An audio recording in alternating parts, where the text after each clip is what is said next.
It's an honor and a privilege to be here with you all today. And I'm here not in my capacity as an analyst with Forrester, but as a former customer and longtime friend of Narayana Murthy. Today, offshore development is a global practice, but that wasn't always the case. Little is known about how Murthy persuaded his early customers to believe in an unproven business model. My story is of a man able to inspire people to believe in the impossible. I've been to Bangalore twice. The first time was 21 years ago, almost to the day.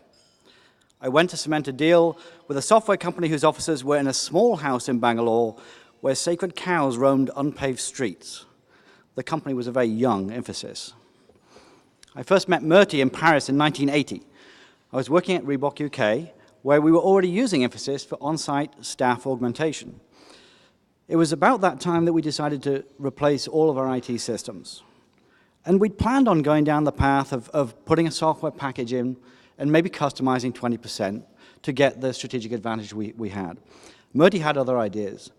He actually suggested that we could perhaps get Infosys to develop a total solution for us.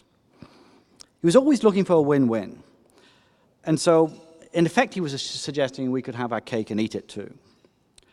What he proposed was to design a complete enterprise system, and Infosys would build it.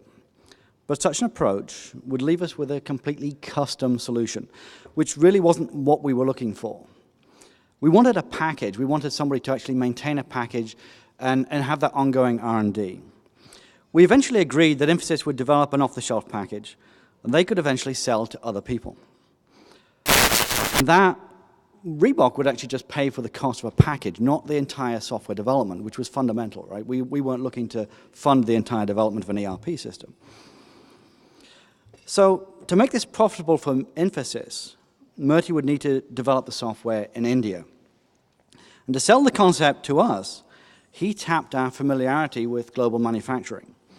You see, at Reebok at the time, we were already designing product for local markets and having them manufactured overseas. It was a business model we understood. Murthy proposed we did the same for software. We would design in the UK and code software in India. Now, from a 2012 perspective, this doesn't seem extraordinary. But let's remember, offshore development was not a proven business model in 1990. At this time, most businesses were still communicating using memos that were typed up on word processors, and they would fax those memos to each other and to business partners. Email didn't exist, and the transmission of software files around the world was impossible. India had a terrible technology infrastructure, and to pull this off, Infosys would need to be shipping data tapes around the world using overnight delivery services. Building a complete ERP system in 18 months seemed an impossible proposal, and looking back, it's a wonder we ever took such a step. But that's my point. Murthy's skill in building relationships based on a deep sense of trust and is unlike any other. And like Steve Jobs, Murthy has the capacity to make people believe the impossible is possible. On my first visit to India, I was more than a little concerned about the stability of the company we were investing our future with. You had to be there to believe it. There were programmers working in the hallways in this small house in Bangalore. It wasn't an image designed to inspire confidence, I can tell you.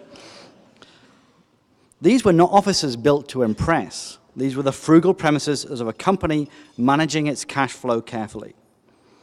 But looking beyond the physical attributes of the company, it was clear that the people were exceptional, and they were all inspired by Murthy's leadership.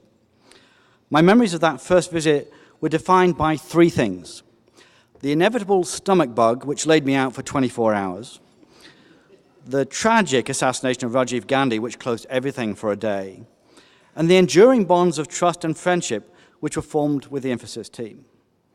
And that team delivered on Murthy's promise. And with the Indian economic reforms of '91, the global software delivery model was born. None of us could have imagined the global changes which would follow. Murthy and his partners had sown the seeds to transform IT around the world and to transform India.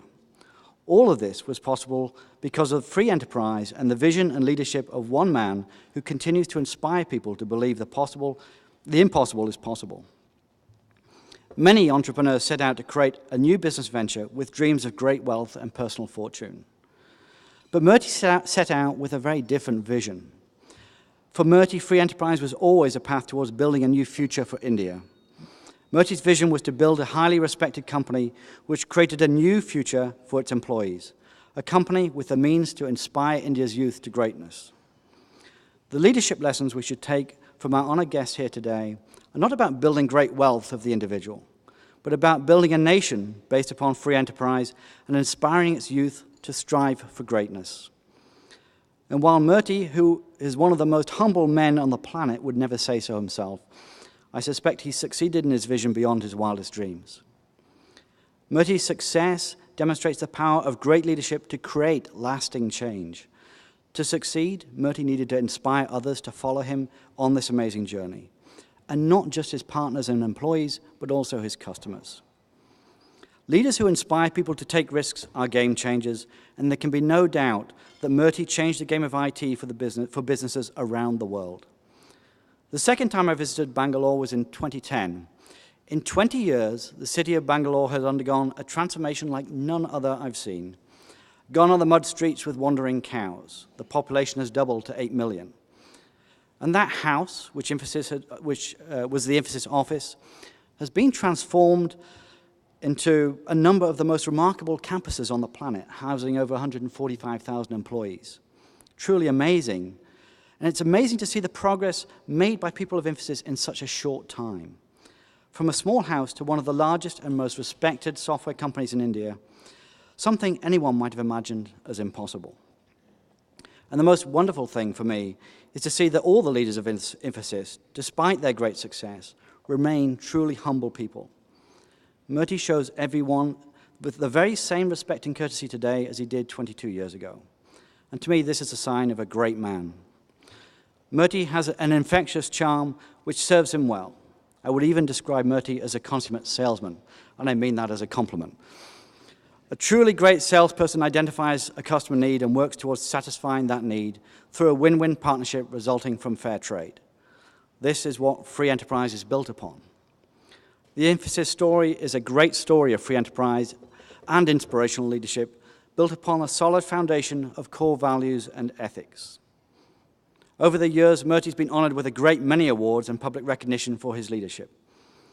He's even been GQ's Man of the Year. Just this year, Fortune magazine named Murty one of the 12 greatest entrepreneurs in our time, alongside people such as the late Steve Jobs and Bill Gates. I'd have to agree. A truly great entrepreneur inspires others to believe in themselves, take risks, and push beyond perceived barriers. Murty is just such a leader. I'm personally inspired by his success and proud to call him my friend. Thank you.